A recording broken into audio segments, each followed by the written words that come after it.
every man has got the same move with every club. I'm the only golfer with the feeling of greatness. I'm the only golfer living that's got the master move and the feeling of greatness.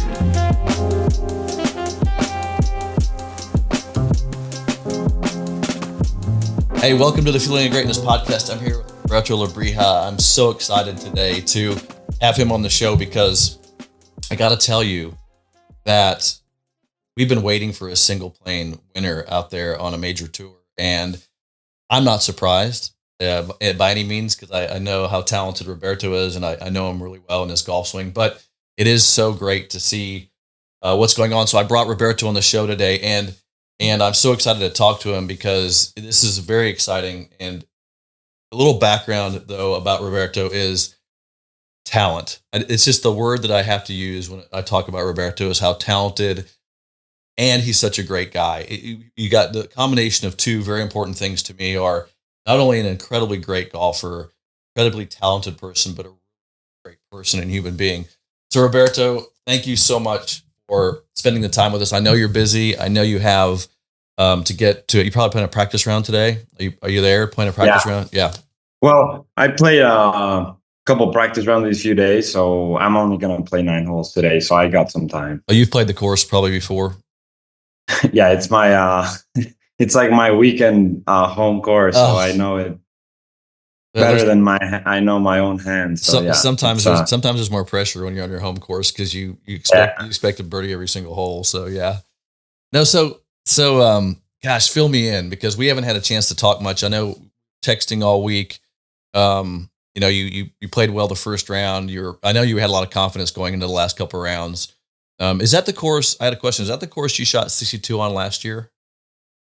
It's not. Actually, it's the course I'm playing this week is the one that I shot 62 last year. Got it. Yeah. So, man, great playing last week. It was so exciting. Tell me about it. I just want to hear, walk me through in some detail of just, it's your first tournament of the year. Is it the first tournament on that tour this year? Second one, actually. But it was like it was like one of the first big ones. And so I started off the first round. I played really well the first day. Shot 3 under. Made a couple. I started off with some bogeys, but then I managed to play pretty well the rest of the day. And then the second round, I actually was playing well, but those greens that we were playing were super quick, and I missed a couple of short putts. And suddenly I think I was even with like 4 holes to go that the second round, and I finished with 3 birdies, which really helped me to get back in. I think I started off 1 back of the lead. I was 6 under through 2 rounds. The leader was 7. Yeah, the course is it's kind of an old school course, very tight off the tee, a lot of trees, not too long. But I started off the last round, and I started off with an easy par on the first hole. And then on the second hole, I actually lipped out for a hole-in-one, the par 3. So I was just an easy tap in, and then from there I started just didn't miss a shot for like 5 holes. I went 5 birdies in a row. Wow. But the guy behind me started off birdie hole-in-one. So I was like, I still had to, I even after 5 birdies, I think I was still like tied with him. So I knew I still had to keep it going. And then on hole 9, it was a par 5. I hit a really nice drive. I think I had like 9 iron in, and I hit a good one, and it just popped right next to the pin and went over the green. And it was just one of those days I had a little chip shot, and I just hit it, and I knew it was gonna go in. And I lifted the club with like 3 feet to go, and it just went in, and I just went crazy. You made an eagle there. 29, the front. So walk me through this because, look, I know you well. I've played golf with you. I know how good you are, but it's still hard. It's still hard out there. There's a lot of good players out there, and to win on anytime, any place, anywhere is difficult. I don't know how people know how difficult it is. And then you're dealing with, your emotional side of it. And your dad was probably there. Your dad's there the whole time because I saw some of the videos he sent me. My grandpa was there. Oh, your grandpa was there. That's great. It's just hard. It's hard to win. So, and I know right now you gain a little bit of, it's like you have a little stockpile of confidence that you get from a win, and I know you're feeling a little more confident now, and I think it's great. I think it's just going to be a momentum builder for you. Now you know you can do it. Now you know what it takes. Not that you didn't know what it took before, but just getting over that hump, because last year you played really well. I mean, you had in the Mexican tour, the season starts kind of it has a weird schedule because it starts in August and it goes from August till like June. So technically this tournament I won is still part of the season that started in August. And before this tournament, I think I played like 5 tournaments, and in all of them I'd been in the lead, and I wasn't able to capitalize. There was a tournament in like November. I had a 2-shot lead with like 5 holes to go, and the other guy made like 3 birdies and just flipped me. And it's just hard to deal with that. And even though I was playing incredible, the other guy played just a little better. So it's just hard to get that win and make the putts you need to make at the right time, hit the shots you need to hit. And it felt amazing just to be able to make those putts that I needed, because I'd been kind of struggling a little bit with my putting. I mean, not putting bad, but just wasn't making the putts I needed to make. And this last round, I mean, I just made everything. I don't think I missed a single putt the entire day, even though there was a hole on 17, because on 16 was a very tricky hole. It was like a huge dogleg left, and you had to hit a big draw to hit it in the fairway. And I thought I hit it perfect. And I mean, I was 9 under by this point in the final round, and I thought I hit it perfect. I even club twirled it and everything. I went and I started looking for my ball, and I couldn't find it. And I'm like, where is this ball? And apparently there was like a hanging branch, and it like hit the branch and it went in the water. I had to drop from like 230. I had to hit like a 70-yard hook to just get it back close to the green. Somehow I did it, and I ended up like right next to the green and chipped it close and made the putt. And then on 17, I knew the guy behind me was playing really well, so I knew I kind of maybe needed one more birdie. And then on 17, it was a par 3. I hit a really nice shot, but it spun back to the front. I probably had like a 15-footer from the fringe, and I just putted, and it just went right in the middle of the hole. It was pretty crazy, yeah. So that was final round. You hit it in the water in the final round on 16. Wow. Yeah. I mean, it's like that, the adversity that happens, and you hit a good shot, and it went in the water, and that's what's so tough about it. And then being able to mentally compose yourself to not only make par there, because you dropped and made par there. Made bogey. Oh, you made bogey there, and then to make birdie on that next hole. That's tough. That is tough. Yeah. Congratulations. That's a big deal. That's just being able to do that, because I mean, I've been there, and it's just the composure it takes, because when that ball's in the water, you're like, really? You're like, I mean, you're going to win by 5 shots if that doesn't go in the water, So, yeah. It was the good thing was that I knew that even though it went in the water, it was a tough hole, so I knew that even a bogey wasn't the end of the world. But I actually got lucky, because we had no idea where that ball was, and no one saw it. All the gallery was behind the tee and in the previous hole, so no one saw it. Unfortunately, one of the guys in my group, we went back to, there was a little lake, literally like 100 yards behind of where we were looking for my ball, and he looked in the water and he saw my ball. Wow. And he's like, "Yeah, your ball's here." And I'm like, "Wow, thank you." So I would have had to go back to the tee. So just for the audience listening, so if you lose a ball and you can't identify where it went, you have to go re-tee the shot, unless you find the ball. So if Roberto would not have found that ball, he would have hit it off the tee, which is taking a stroke and distance penalty, which would have been probably double bogey easy. Right? Oh yeah, for sure. Yeah. Wow.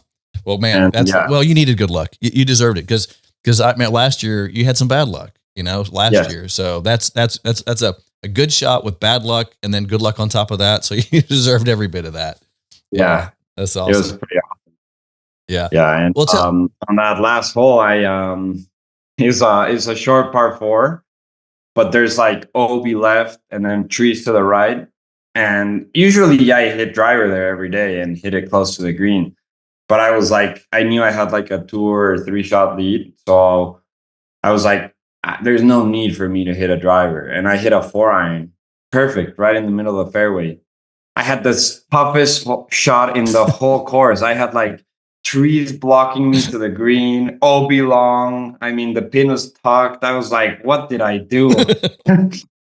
Somehow I hit a good shot. I got so lucky. Like, there's no shot. It went right through the branches, right, because there's a hanging tree by the green. Went right through like 1 or 2 branches, hits like right next to the hole, and then spins back to the middle of the green. Easy 2-putt to finish with a par. So yeah, it was. I think I deserved a little bit of luck because, man, golf is a tough sport sometimes. Well, here's the thing I know about you, and one thing I really enjoy about you is your attitude and your sense of humility and your sense of comedic relief. Sometimes I just laugh at some of the stuff that you talk about on the golf course because it is so hard out there, and you have a great attitude about it. I mean, you can go out there and hit the worst shot in the world, and it doesn't really seem to bother you at all, you know. And I love that about the way you play golf, because I don't think I play like that. I think sometimes I take it myself too seriously, and I know when I competed, sometimes I put too much pressure on myself, and you have a really good, and maybe that's been part of our relationship. Me helping you with your swing has been, I've really enjoyed the fact that it really wasn't about, hey Todd, you know, help me fix my swing. It's really about, hey, let's just see if we can get better at this game, and we know it's a hard game, and let's just dial this thing in and close in on this gap of hitting a better golf shot, you know, and better ball striking, and you have definitely done that. I mean, I think the way you swing a golf club now, and you send me videos all the time. I mean, it's great. What do other players say about your swing out there? They actually like it a lot. A lot of the players, they tell me I have a really, really solid swing. Actually, there's some guys on the tour here that have asked me, hey, we're interested in maybe going to see Todd. Like, they all really like that I have a lot of space in between, like, my hips and my arms where they club. So there's a lot of space that I have, and I don't really have to jump at it or move out of the way. And I mean, one thing that I think that has really helped me is that I can hit shots now that I couldn't hit before. For example, before I couldn't really hit like a 3/4 8-iron or a half swing pitching wedge, because my swing, I used to always just try to hit a full shot, and I would have no control over those like 3/4 shots, which, for example, in this course were very, very key to giving yourself chances, because some of the greens were kind of soft, so they would spin back. Others were firm, so you kind of had to calculate all that. And yeah, it's just it's been a journey, but I really like the way I swing now, especially the fact that I don't have to think about my technique when I'm out there. Right. I just feel a nice setup, and then I just swing, and usually the ball will kind of do what I want. But I mean, obviously, I still miss shots, but. Yeah, and one of the things you were saying, for example, I started the tournament, first hole of the tournament. I hit it to like 15 feet for birdie. I putted it, it lips out, it goes to like 3 feet, and I miss it coming back. So I'm like, oh, no, please no. But it's so, golf is such. I started the tournament with 6 holes without making a par. I went bogey, birdie, birdie, bogey, bogey, birdie. I was like, what is going on? Well, at that level, right? When you play at that level, the little things, it's all the little things. I mean, you know, everybody out there is pretty good, right? And it's those little things. It's overcoming that 3-putt on the first hole, and overcoming the fact that you're like, man, I just got to get comfortable out here, and then getting some momentum in the round, and then finishing the round and hitting a bad shot, getting a bad break, but still making a bogey. It's all those things, man. It's that minutia, just everything gets accentuated. I remember one time I was playing in the US Open qualifier, and I was hitting it really well, but I was just struggling out of bunkers. I mean, just hitting a bunker, I'm making bogey or double. Greenside bunker. I just don't know why I couldn't hit it out of a bunker. And so all around, I just played away from the bunkers. I just aim it to the right side, aim it to the left side, you know, And on the last hole, I have I'm like 3 under going to the last hole, and I got a couple of shot lead, and I tug it coming into the final hole, and I hit the bunker, left. I short side myself left on the green, and I make double, and it's like the game will find a way to bring out that weakness. It just has, that is, if you have a weakness, the game will, especially in competition that you're playing in, it will find that weakness, but it makes you so much stronger as a player when you learn those things to overcome it. You're working with a mental coach. Are you still working with that same mental coach right now? Yeah, I mean, I don't talk to him that much, but yeah, I talk to him sometimes, and especially the things that I think he was a guy that he would always kind of tell you the same things. So all the times that I work with him, it's the same thing. So it's great to even if I don't talk to him as much, he taught me a lot, and there's things that he taught me that I take into my game. For example, he always talks about how you can't be focused on the result. For example, I actually, this I didn't hear from him, but it's very similar. But I was on YouTube the other day, and I was watching a golfer. It's a pretty good golfer, and he said, in golf, we actually don't make pars, we don't make birdies, we don't make bogeys. What we do is we hit shots, and all you have to do is hit one shot at a time, and the results will come. Like a birdie will come after you hit a nice drive or after you hit a nice second shot and make a good putt. But you can't make a birdie off the tee or off the second shot. Yeah. Would you think you have to hit a shot to get there? Do you think that the same thing applies to score? I mean, total score. So if you apply that, sure. Yeah, it has to, because you're like, we just hit shots and then we end up with a score, right? That you just hit the shot. Yeah. And so I think when people get wrapped up on their score, it's just because you can look at people's rounds. Like if you would have shot, like you shot 63, and you shot 63 the last round, right, in this tournament, right? But if you look at a 75, you hit some good shots in that 75, right? I mean, you probably had a couple holes, maybe made a double or three putted a few times, but overall that score had a lot of good in it. And if you and the bad thing was just a bad break, or you hit a couple bad shots or whatever. But it's not a bad round. It's just there's some bad elements there that you got to go work on. So it's just an accumulation of shots that end up with the score. I think people get way too caught up in score. I mean, matter of fact, I don't even really keep score. Definitely. Yeah. Definitely. And then, for example, I have a cousin who, if you see him on the range or if you just see him hit his driver, you think he's like a tour player, but he can't break a 78 because he'll make a double from like 120 yards.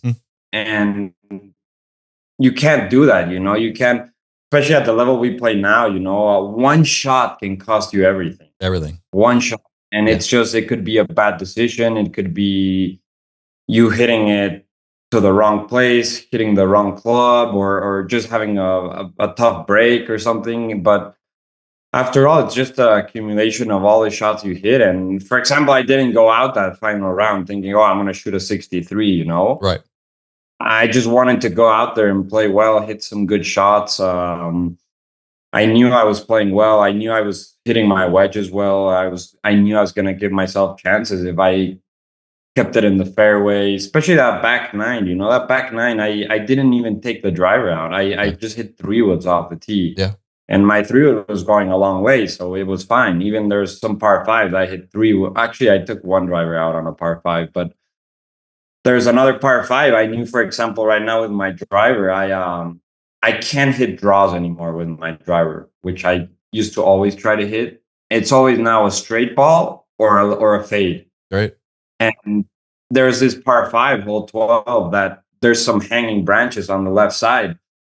First day I hit a good drive there, but second round I kind of saw those trees and I went right, and you have to lay up from there. And the last round I knew, my 3-wood, it's the opposite. It's either a straight ball or a draw, or I can hit a fade, but I feel more comfortable hitting a draw with a 3-wood. And that hole calls for a draw, so I was like, I told my caddy, no driver here. Give me the 3-wood. I'm going to hit a little draw in there. It's going to run out. I'm still going to be able to hit the green in 2. I hit the 3-wood probably like 320 yards because it kept on rolling.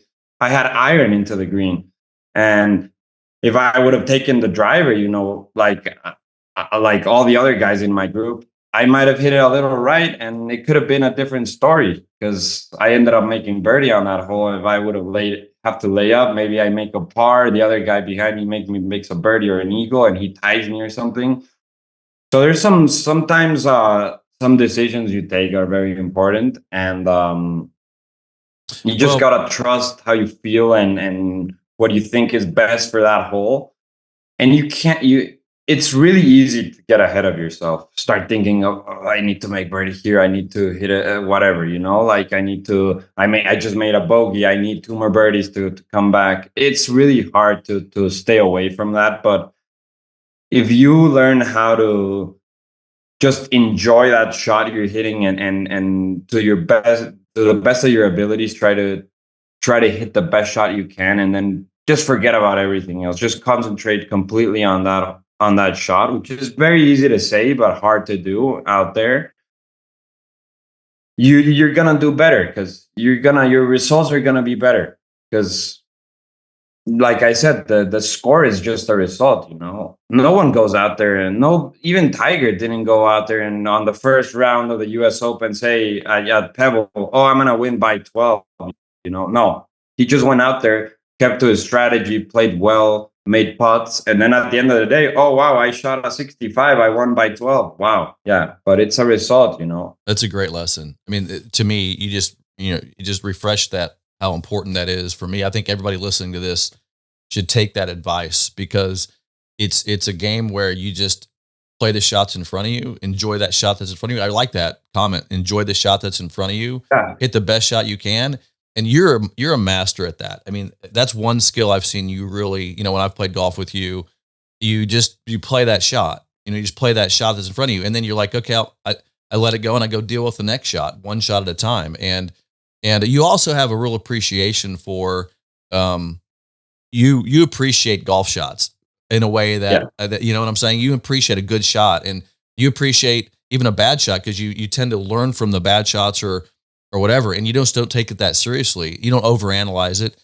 You just kind of go play the next shot. I'm so glad to hear you talk about the control you're having on the golf ball right now. The fact that the driver is staying, it's not hooking. It's you got a straight shot or to the right, and I know exactly why that is. It's so great. I love to hear that. And it sounds like you're able to control your distances with the shorter clubs with some controlled swings. I saw some of those swings, by the way, that your dad posted. Some of the 7-iron face-on views shots that he sent were just fantastic. I love that.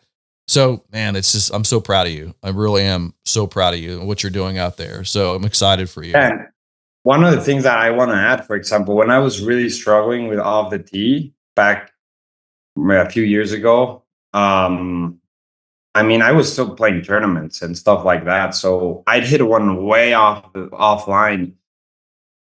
If you don't have that skill to move on and focus on that next shot, I would have probably been retired by now, because I would hit in the trees and somehow I would forget about that 30-yard slice or 40-yard hook I just hit and then focus on that next shot. And somehow I wasn't playing as well as I am now, but I would still somehow shoot some good rounds with terrible driving but that was just because I knew that the next shot was important. For example, you'd see Tiger back in the past. He hit in the trees and he'd have a 15-footer for birdie the next shot, because he'd hit a low slice or a high draw, and he'd hit on the green, and then some other guys that were playing with him hit the middle of the fairway and missed the green, and you're like, what just happened? Golf is a crazy sport, and it's one of the only sports where I feel like every single shot counts. Like, for example, you're playing, I don't know, soccer. You have a easy shot to make a goal. You miss it. Yeah, you might have not made a goal, but the game is still 0-0. You can still, even if you hit the worst kick ever, like you could have shanked it and it's fine. Like it's still 0-0. In golf, you hit a shank, it's gonna cost you a lot more than if you just miss it by 2 yards.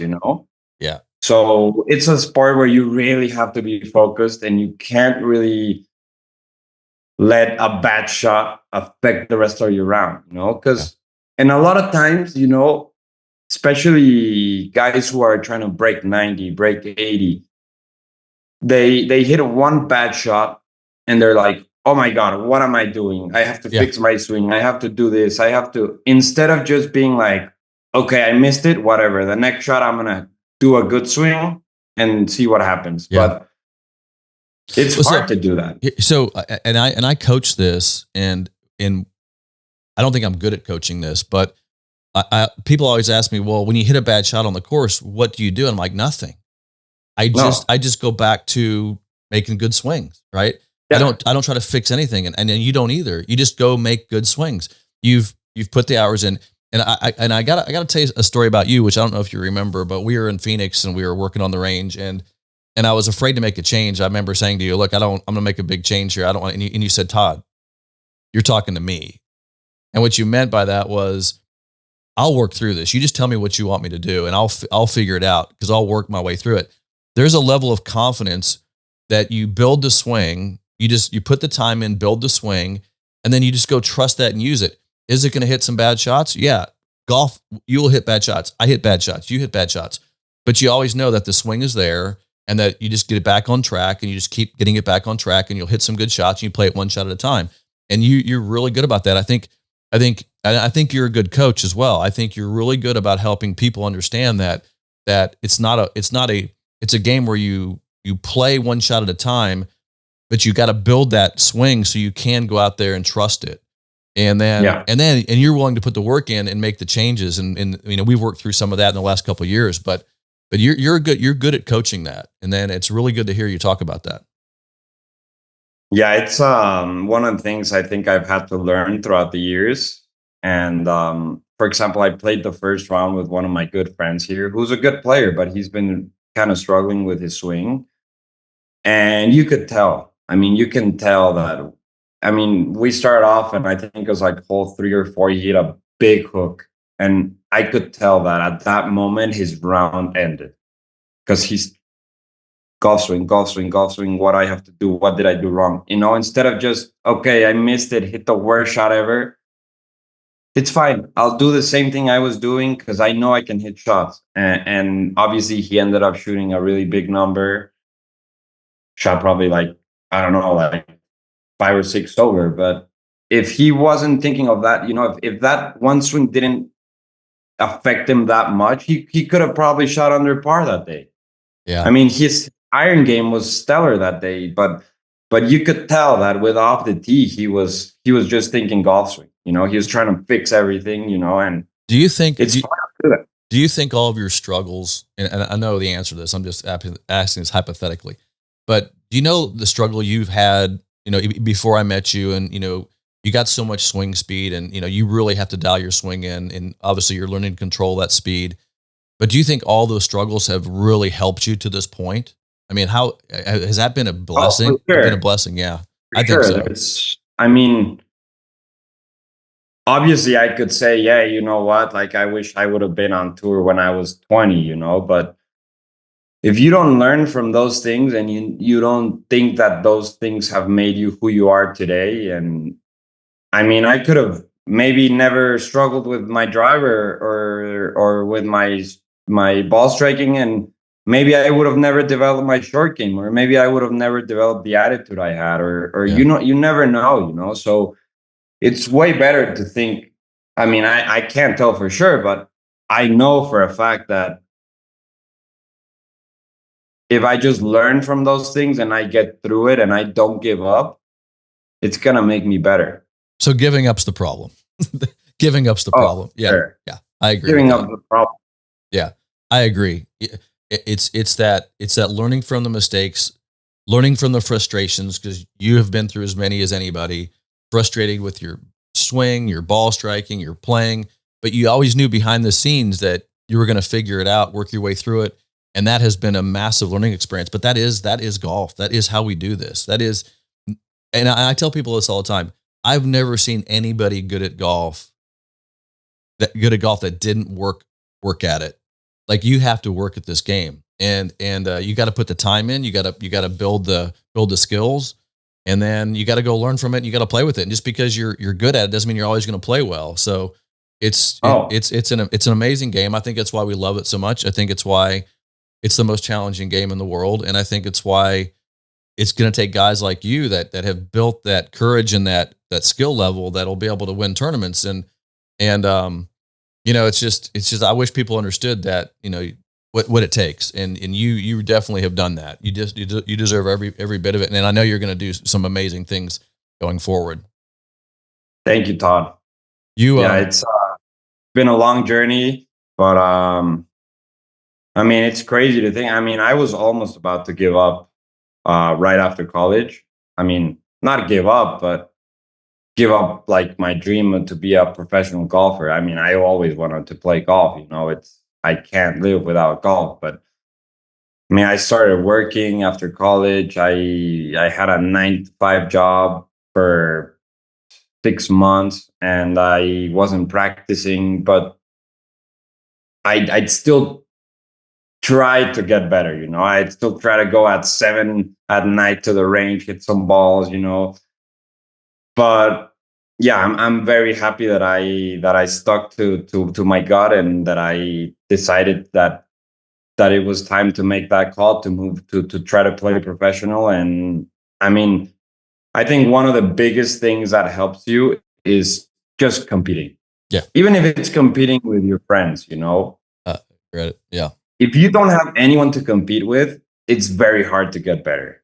Yeah. It's hard to get better. That's a great point. For example, all these tournaments that I've played, playing good, playing bad, all those experiences help you. Yeah. They all help you, and they all make you a better player. And for example, today I know that I can go out there and not have my best golf and still shoot a 6 under. Yeah. I know that. Where when I was little, I would think that to shoot a 6 under, I had to hit every single shot perfect, make every putt, Yeah. Now I know that golf is not like that. You just gotta. I was listening to Hank Haney's podcast, and he said that one of the 3 things that you really have to eliminate. Sometimes they happen, obviously, but 3 putts, penalty shots off the tee, and double chips. If you can avoid those 3 things in a round, you're gonna do good. Yeah. You're gonna do good. It's true. What are you gonna? If you miss the green and you don't double chip and you don't 3-putt, the maximum you're gonna do is a bogey. Yeah. And a bogey won't kill you. Yeah. But what kills you are those big things. Those big numbers. The other thing that I always, and I may have learned this from Hank, because I spent a lot of time with Hank, is marking after your first putt. So like if you marking after your first putt, because if you're having to read your second putt, you got speed problems. So you should be able to putt it, tap it in, putt it, make it, or putt it, tap it in. If you're marking after that first putt, you're not. So I remember I was in a round with Tom Watson, and I was in the cart with Tom, but he was playing, and we were talking about his round, and even his chips, when he would chip the ball, he never had to mark it. Yeah, that's how you play. That's other level, Yeah. And you see it out on tour, I remember watching Phil growing up, even if he missed the green, you'd still probably think he's gonna make it off a flop shot. You're like, yeah, this guy can't make bogeys, like if he misses a green, he's gonna make a par. Okay, so Roberto, I'm committing you to something here on this podcast. I have this young guy I'm working with in California. He's 15, almost 16 years old. And next time I see you, I want you to connect with this kid, because I cannot get him to focus on his wedge game. He hits it fine. Like if you go play around and golf with him, you're like, dude, you hit it fine for your size and your age. He probably hits, 6, 7 greens of regulation. He should never shoot really probably over par. But you get a wedge in his hand, he'll hit a wedge on the green and then 3-putt. He literally struggles. And I'm like, dude, you gotta live with your wedge. You gotta sleep with your wedge. you have to, I mean, like you know that if you go have a bad ball striking day, that your short game will make up for all your issues, right? You know that because you have a great short game and you putt.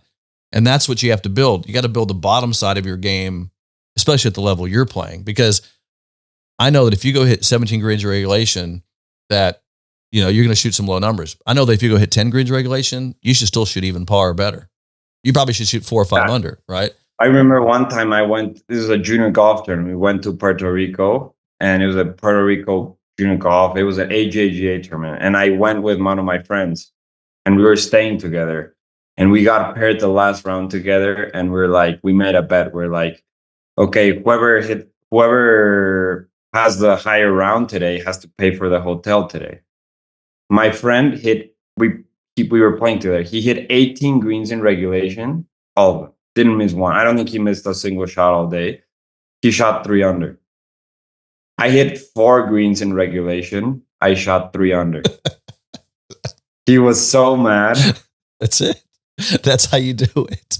I wish people understood that it shouldn't really ball striking just put you in position, but you got to have a short game. Like one of the videos you have with Mo where he's hitting wedges. He says the wedge is the only club you don't have like a full swing. Even Variation. If you're, for example, I don't know, even if you're hitting like a 3/4 8-iron, it's still almost a full swing, And a wedge, you have to have that finesse where you even have to control the trajectory. You have to think about the way it's going to bounce, and all of that comes by practice and by trusting in your wedges. And wedges are, for example, my cousin that I was telling you that he hits the ball great. He has an awesome swing.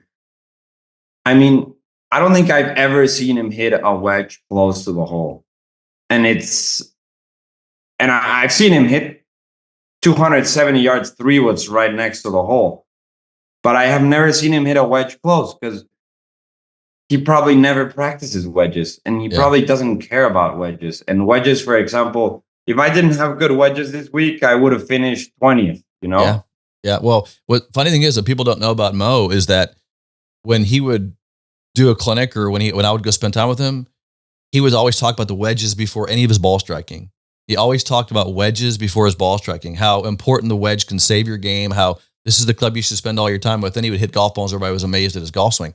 But he was really good with his wedges, but no one really gives him much credit for it because everybody loved watching him hit golf balls.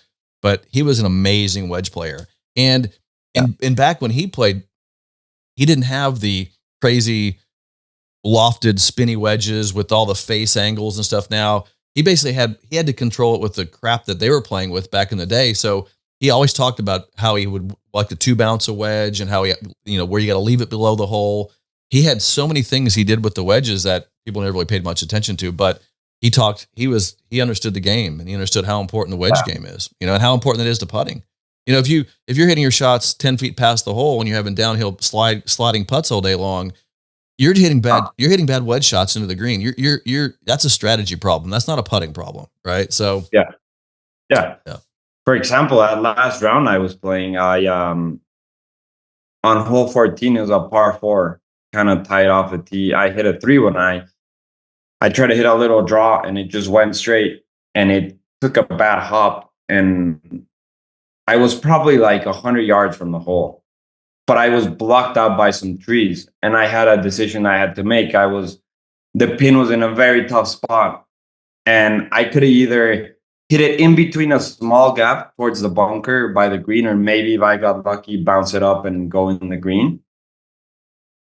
Or I could have hit it. I could have also hit it, 30, 20, 30, 40 yards from the hole. But I thought to myself, if I hit it there, I'm not going to be able to spin it, and that's a tough pin. So I'm not kidding you. I moved the ball. I went sideways and I moved the ball 5 yards, just like a little chip. No, everyone was like, "Well, what is he doing?" Wow. And because I went and I measured where I knew I was going to be able to spin it. Wow. And I just chipped it 5 yards to the sideways. Wow. And I hit it to 2 feet from there. Wow. Made par. What a great freaking lesson. What a great story. They understood that. You basically hit a ball 5 yards so you could spin the ball correctly to keep it below the hole, make the putt, versus try some risky thing and plug it in the bunker or whatever might happen. I mean, my tournament could have ended in that hole if I took the wrong decision, and maybe it was a small gap I had to hit it through. So if I hit the tree, maybe it goes. I mean, I could have made a double, and that would have been just devastating. But knowing your wedges and knowing how far you hit it, and having confidence your wedge, you just hit it to your wedge and hit it in there and made putt. What a great easy par. That's awesome. That's that right there. And that's why I wanted to get you on this podcast, because it's things like that guys, everybody's trying to play miracle golf out there. This miracle, like every shot has to be a miracle. And you're sitting there saying, man, just hit the shot you got, play the one that's in front of you, be smart about it. And just hearing you talk about that stuff is so valuable, I think. So thank you for that. That's incredible. It's great stories. I can almost walk through every shot. And by the way, you're really good at verbalizing your shots, like walking us through it, because I like to hear that stuff. So maybe we just got to get you on more podcasts so you can talk us through your rounds. So I love talking about it. It's great. Yeah. Well, hey, I know you got to run. I'm making an invitation. You got to come back and see me here in Oklahoma whenever you get a chance to get some time. Yes, as soon as I can, I'll go and visit you. Great. And so I want to go play national with you some more. The greens are impossible, so we'll go out there and beat it around. They were impossible last time you were here. They're impossible now. But it's fun. I love having you out here, and I love spending time with you. And if I don't talk to you this week, play really well this week. Have another great week.